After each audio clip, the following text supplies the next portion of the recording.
പക്ഷേ ജൂതരാഷ്ട്രത്തെ നശിപ്പിക്കുവാനാണോ പലസ്തീൻ എന്ന് പറയുന്ന ഒരു രാഷ്ട്രവുമായി നിങ്ങൾ വരുന്നത് എന്നാണ് നെതന്യാഹു ചോദിക്കുന്നത്. അതിന് അദ്ദേഹം പറയുന്നത് സെപ്റ്റംബർ 11 ശേഷം അൽ ഖ്വയ്ദയ്ക്ക് ന്യൂയോർക്ക് നഗരത്തിൽ നിന്ന് 1 മൈൽ അകലെ ഒരു രാഷ്ട്രം നൽകുന്നത് പോലെയാണ് ഹമാസ് ഭീകരർ കുട്ടികളെ കൊണ്ട് ജൂതന്മാരെ വെറുക്കാനും ജൂതരാഷ്ട്രത്തെ നശിപ്പിക്കുവാനും പഠിപ്പിക്കുന്നത്. ജൂതരാഷ്ട്രത്തിന് 1 മൈൽ അകലെ പലസ്തീൻ എന്ന് പറയുന്ന ഒരു രാഷ്ട്രം നൽകുന്നത് ജൂതരെ നശിപ്പിക്കുവാനും വെറുക്കുവാനും വേണ്ടിയിട്ടാണോ എന്നുള്ളൊരു ചോദ്യമാണ് നെതന്യാഹു ചോദിക്കുന്നത്. അതായത് പലസ്തീൻ വേണ്ട, ആ തീരുമാനത്തിൽ നിന്ന് ഒരു അണുവിട അങ്ങോട്ടും ഇങ്ങോട്ടും വ്യതിചലിക്കില്ല എന്നുള്ള നിർദ്ദേശമാണ് നെതന്യാഹു മുന്നോട്ട് വയ്ക്കുന്നത്. ഇതിനിടയ്ക്ക് കഴിഞ്ഞ ദിവസം ട്രംപ് ഈ അറബ് രാജ്യങ്ങളിലെ നേതാക്കളുമായി, അത് ട്രംപ് പറയുന്നത് ട്രംപിന്റെ രാഷ്ട്രീയ ജീവിതത്തിലെ ഏറ്റവും പ്രധാനപ്പെട്ട മീറ്റിംഗ് ആയിരുന്നു അതെന്നാണ് പറയുന്നത്. അറബ് GCC രാജ്യങ്ങളിലെ രാഷ്ട്ര തലവന്മാരുമായും ട്രംപ് ഒരു കൂടിക്കാഴ്ച നടത്തി.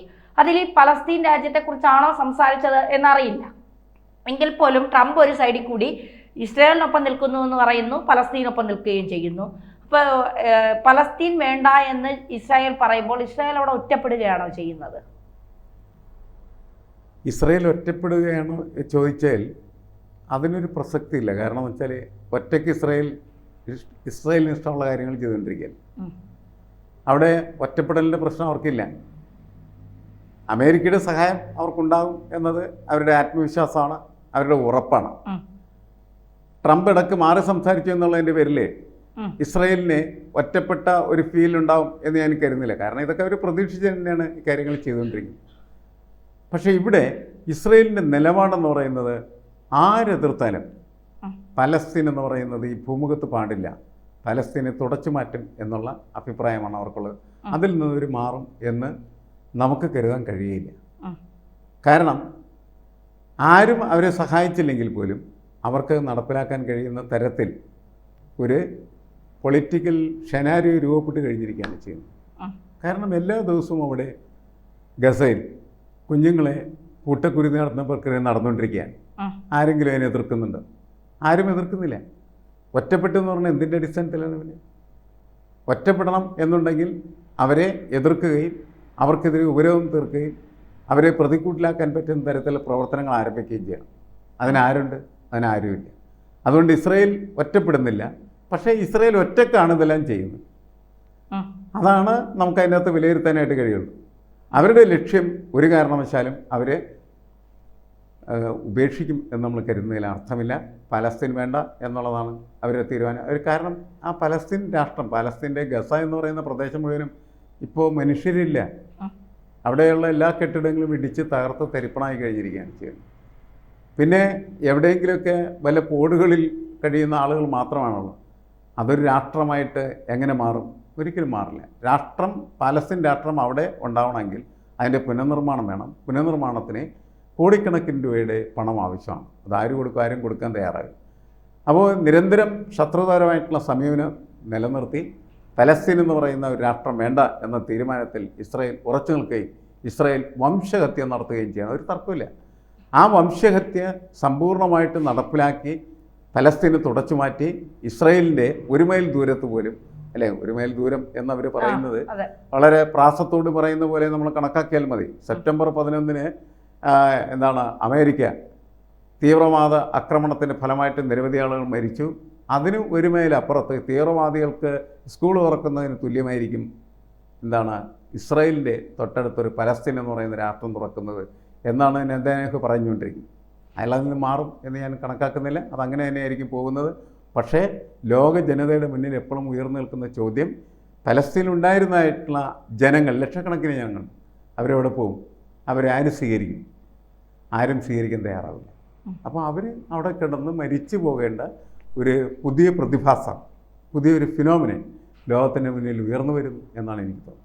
പക്ഷേ ഈ പലസ്തീൻ്റെ ഈ ഒരു വീഴ്ച അത് പലസ്തീൻ തന്നെ ചോദിച്ചു വാങ്ങിയതാണ്. കാരണം ഹമാസിന് ഇടം കൊടുത്തുകൊണ്ട്. അല്ല, പലസ്തീൻ ചോദിച്ചു വാങ്ങിയല്ലേ, ഹമാസ് ചോദിച്ചു വാങ്ങിയത്. ഹമാസാണ് ആരംഭിച്ചത്. ഹമാസാണ് ഈ നശിപ്പിക്കുന്നതിൻ്റെ കാരണക്കാരായിട്ട് നിൽക്കുന്നതിൽ ഒരു തർക്കമില്ല. അവരാണ് ചെയ്തത്. എന്നിട്ടും നമ്മളിപ്പോൾ കാണുന്ന കാഴ്ച എന്നാണ് ഹമാസ് ഇപ്പോഴും ഉണ്ടെന്നുള്ളത്. പലസ്തീൻ ഇല്ലാതാവും, ഹമാസ് ഉണ്ടാവും. അത് ഭയങ്കര വിരോധാഭാസമായ ഒരു കാഴ്ചയാണ്. അതെ. ഈ പാകിസ്ഥാനിൽ പറഞ്ഞു കേട്ടിട്ടുണ്ട്, ഈ കൊച്ചു കുട്ടികളോടൊക്കെ നമ്മുടെ ശത്രു ഇന്ത്യയാണെന്ന് ഇങ്ങനെ അവരുടെ മൈൻഡിൽ ഇങ്ങനെ ഇൻജക്ട് ചെയ്ത് വെക്കും പോലെ വെക്കും, ഇന്ത്യയാണ് നമ്മുടെ ശത്രു. അപ്പോൾ അവർ ഈ കൊച്ച് എന്താകണം എന്ന് ചോദിക്കുമ്പോൾ പല പിള്ളേരും പറയുന്നത് ഇന്ത്യയെ തകർക്കണം. ഈ വളർന്നു വന്ന കുട്ടികളുടെ മനസ്സിലെ ലക്ഷ്യബോധം എന്താണ് ചോദിക്കുമ്പോൾ ഇന്ത്യയെ തകർക്കണം, ഇതാണ് ഇവരുടെ ആവശ്യം എന്ന് പറയുന്നത്. ഇതുപോലെയാണ് പലസ്തീനിലെ കുട്ടികളോട് ചോദിക്കുമ്പോൾ ഹമാസ് ഇവരുടെ തലയിൽ ഇൻജക്ട് ചെയ്ത് വയ്ക്കുന്നത് ജൂതന്മാർ നമ്മുടെ ശത്രുക്കളാണ്, ജൂതന്മാരെ വെറുക്കണം, ജൂതരാഷ്ട്രം എന്ന് പറയുന്നത് വേണ്ട, അതിനെ ഇല്ലാതാക്കണം. ഇത് പഠിപ്പിച്ച് ഈ കുട്ടികൾ വളർന്നു വരുമ്പോൾ സ്വാഭാവികമായിട്ട് ഇവരുടെ മൈൻഡിൽ ഉണ്ടാവുന്നത് ജൂതന്മാർ നമ്മുടെ ശത്രുക്കളാണ്. പിന്നെയും ഈ സമാധാനമില്ലായ്മയ്ക്ക് കാലാകാലങ്ങളോളം ഇങ്ങനെ അത് തുടർന്നുകൊണ്ടേയിരിക്കും എന്നുള്ളതാണ്. അപ്പോൾ ആദ്യം പലസ്തീന് മുന്നേ അടിച്ചു തീർക്കേണ്ടത് ഹമാസിനെ അല്ലേ? അതിനു വേണ്ടിയിട്ടല്ലേ ഇസ്രായേൽ ഈ ശ്രമങ്ങൾ മുഴുവൻ നടത്തുന്നതും? എന്തുകൊണ്ടാണ് രാജ്യങ്ങൾ അത് മനസ്സിലാക്കാൻ നിൽക്കാത്തത്? അല്ല, അത് ഇവർക്ക് എളുപ്പത്തിൽ കഴിയാവുന്ന കാര്യമല്ല. എളുപ്പത്തിൽ ഇസ്രായേലിന് കഴിയുന്നത് എന്താണ്? ബോംബിട്ട് അവിടെയുള്ള സാധാരണക്കാരെ കൊല്ലൽ മാത്രമാണ്. ഹമാസിനെ കൊല്ലത്ര എളുപ്പമല്ല. അതുകൊണ്ട് എളുപ്പമല്ലാത്ത കാര്യം നടക്കുന്നില്ല. ഹമാസ് ജീവിച്ചുകൊണ്ടേയിരിക്കുന്നു, പലസ്തീനിലെ ജനത മുഴുവൻ ചത്തുകൊണ്ടേയിരിക്കുന്നു, നമ്മൾ കണ്ടുകൊണ്ടിരിക്കുന്നതായിരിക്കും. പിന്നെ ഈ വെറുപ്പ് നിർമ്മാണം എന്ന് പറയുന്നത് അത് ഒരിടത്ത് മാത്രമല്ല, എല്ലായിടത്തും നടന്നുകൊണ്ടിരിക്കുകയാണ് ചെയ്യുന്നത്. ആധുനിക ലോകത്തിൻ്റെ അല്ലെങ്കിൽ ഇന്നത്തെ കാലഘട്ടത്തിൻ്റെ ഏറ്റവും വലിയ പ്രശ്നവും അതുതന്നെയാണ്.